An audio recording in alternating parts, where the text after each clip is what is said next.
자, 이번 순서는 개편과 함께 매주 화요일마다 제주에서 일어나는 다양한 이슈를 주제로 전문가와 함께 깊이 있는 이야기를 나누는 시간입니다. 올해 여름은 기록적인 장마와 태풍으로 많은 사람들이 피해를 입었는데요. 전 세계적으로도 기상이변이 속출하고 있습니다. 이 전문가들은 이런 예측 불허의 상황을 기후위기라는 단어로 표현을 하고 있는데요. 그래서 이번 시간에는 기후위기란 무엇이고 또 어떻게 대응해 나가야 하는지 전문가와 함께 이야기 나눠보도록 하겠습니다. 자, 스튜디오에 환경운동연합의 김정도 정책국장 나와 있습니다. 어서 오세요. 안녕하세요. 안녕하세요. 자, 앞서 말씀드린 것처럼 최근 기후위기라는 이야기를 많이 하곤 해요. 쉽게 말하면 지구가 더워지는 건데 지금 어느 정도 심각한 수준이고 또 구체적으로 제주의 상황도 한번 좀 짚어주시죠.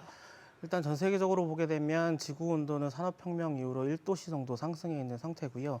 그런데 1만 2천 년 동안 지구 온도가 약 4도 정도 상승했기 때문에 3천 년 동안 한 1도씨 정도 상승해 있는 상태를 보게 된다면 인류가 거의 한 30배 빠르게 온도를 상승시키고 있다, 이렇게 볼 수 있는 상황입니다. 네. 더 심각한 문제는 이제 지금보다 0.5도씩 더 상승하게 되면 인류의 힘으로 기후변화를 막는 것은 더 어려워지게 되고 1도씨가 더 상승하게 되면 사실상 기후변화를 막을 방법이 없다는 것일 텐데요.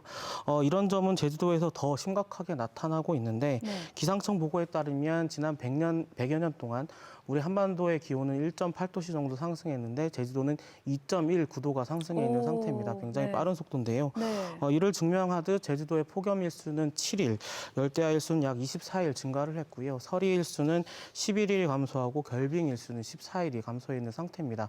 특히 지난해 같은 경우에는 중산간 이하 지역에 5도 이하로 떨어지지 않으면서 겨울이 사라지기도 했는데요. 굉장히 심각한 상황이라고 볼 수 있을 것 같습니다. 네, 지금 말씀해 주신 부분이 기후 변화가 제주의 자연, 바다 그리고 생태계 다 영향을 미치는 것 같은데 또 농업 환경에도 큰 영향을 미치고 있는 것 같아요. 구체적으로 조금 설명을 해주시죠. 네, 기후변화가 제주 지역에 굉장히 많은 변화를 일으키고 있고 굉장히 많은 악영향을 발생시키고 있는데요. 네. 아무래도 기후 변동성의 폭이 커지다 보니 이를 예측하지 못하면서 각종 문제가 발생하고 있다고 보여지고 있습니다. 예측 불가능한 기후로 인해서 몇 해간은 마른 장마가 오고 작년에는 가을 장마가 오고 올해는 굉장히 긴 장마가 와서 그렇죠. 큰 피해를 입혔는데요. 태풍의 크기도 더 커지고 있고 폭염 피해도 날로 심각해지는 상황입니다. 당연히 자연 환경, 그중에서도 생태계, 또 그중에서도 식물 피해가 굉장히 심각한 상황인데요. 네. 고산지대와 같이 추운 지역에 살고 있는 식물들, 특산식물이나 멸종위기종에 굉장히 큰 피해가 나타나고 있고 특히 구상나무의 피해가 심각한 것으로 알려져 있습니다. 바다 같은 경우에는 열대우종 출현이라든가 딱딱한 경사노의 출현도 빈번해지고 있고 해양 오염과 수온 상승으로 인해서 갯녹음 피해도 발생을 하고 있고요. 이에 더해서 어종이 바뀌게 되면서 어업 피해도 굉장히 심각해지는 상황입니다. 네. 농업 같은 경우에는 앞서 말씀드린 재난 피해와 더불어서 병충해 증가로 이중고를 겪고 있는 상황이고요. 폭우가 많아지게 되면서 토양이 유실되고 이렇게 하다 보니 농약이라든가 비료를 많이 살포하게 되면서 토양 오염이나 지하수 오염까지 심화가 되는 상황이라고 볼 수 있습니다. 네, 지금 날씨가 더워지면서 식물 같은 경우엔 추운 곳에서 자라나는 생물이 자라지 못하고 또 바다 같은 경우에는 어종이 바뀌는 이런 현상이 지금 계속되고 있다는 건데 제주도의 반응이 조금 궁금해요. 제주도는 이거에 대해서 어떻게 좀 대응을 하고 있나요? 제주도는 이에 대한 계획을 수립하고 하고 있다고 하고 있지만 사실 실효성 있는 대책은 좀 찾아보기 힘든데요.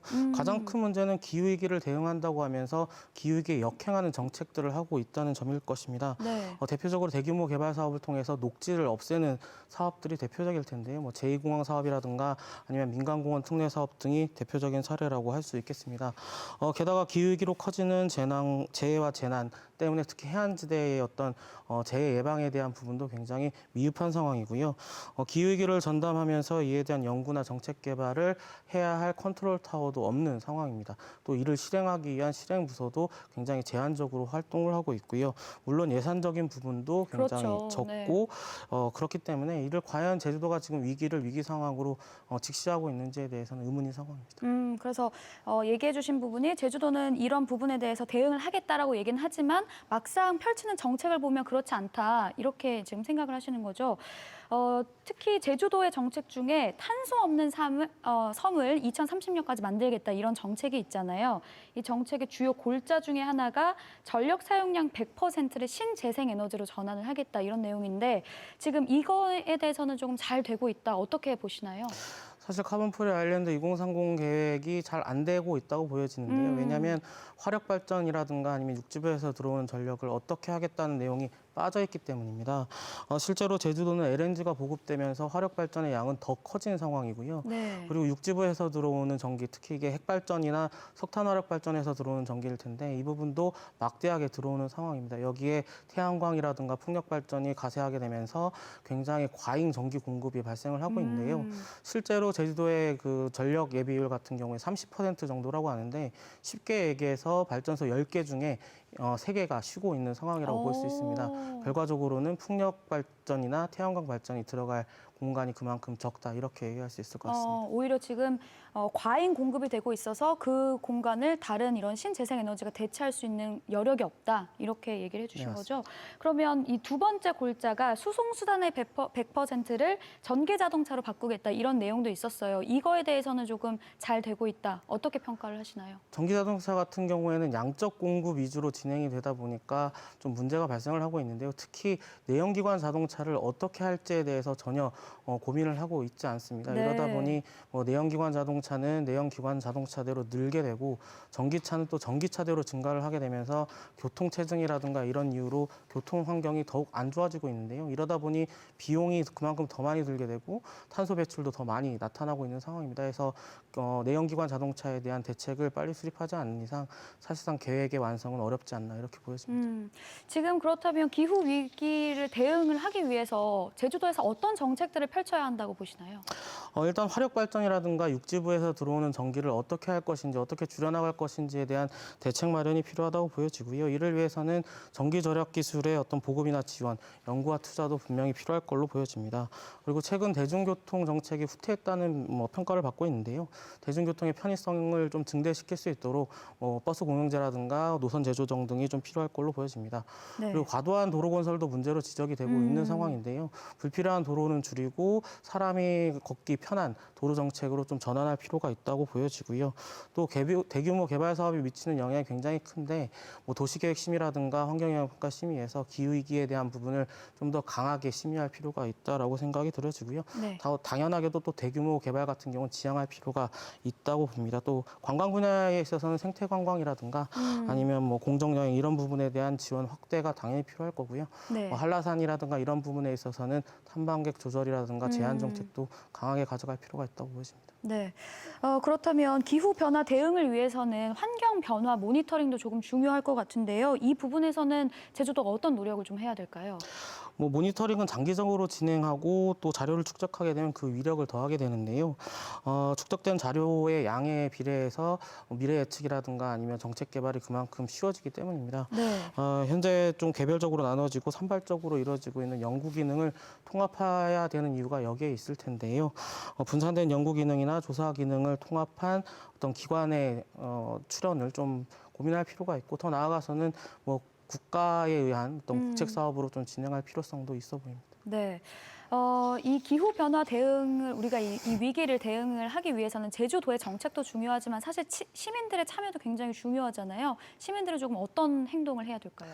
최근에 태풍이나 여러 가지 물난리로 인해서 굉장히 많은 분들이 기후위기에 대해서 인식하는 수준이 높아졌다고 생각이 되어지고요. 네. 또 그에 따라서 기후위기를 어떻게 하면 대응할 수 있고 또 실천할 수 있는지도 많이 알고 계시리라 생각합니다.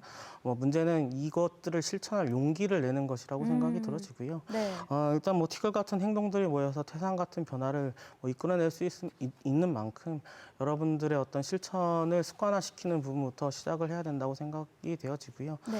또 더 나아가서는 기후위기를 막아내기 위해서는 법과 제도 그리고 정책을 만들어야 되는 정부나 국회, 제주도의회에 대한 어떤 견제와 감시가 가장 중요할 텐데 이런 부분을 잘 하고 있는지를 상시적으로 좀 점검하고 이에 따라서 문제가 있을 때 같이 행동할 수 있는 그런 부분을 좀 더 고려해 주신다면 큰 도움이 될 것 같습니다. 네.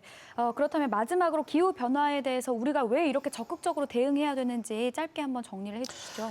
예, 기후위기는 지금 우리가 사는 문제일 뿐만 아니라 미래를 살아가야 할 어린이, 청소년, 청년들의 생존의 문제이기도 합니다. 그렇다 보니 당연히 뭐 큰 문제일 수밖에 없는 것이고요. 네. 만약 이대로 진행되게 된다면 미래 세대의 어느 시공간에 살고 있을 미래 세대는 굉장히 큰 생존의 고통 그리고 멸종 위기에 직면할 수 있는 그런 부분까지도 감내하면서 살 수밖에 없는 상황이 될 겁니다. 그렇기 때문에 지금 우리의 행동이 굉장히 중요하다고 생각되어지고요. 지금 행동하지 않으면 미래를 구할 수 없을 것이라고 보여지기 때문에 이런 부분들을 우리가 분명히 할 필요가 있다 이렇게 생각합니다. 네, 기후 위기를 이렇게 생존까지 연결을 시켜서 얘기를 해주시는 거 보니까 저희가 조금 더 중요성, 심각성을 조금 더 깨달아야 될 것 같습니다. 오늘 말씀 고맙습니다. 네, 감사합니다.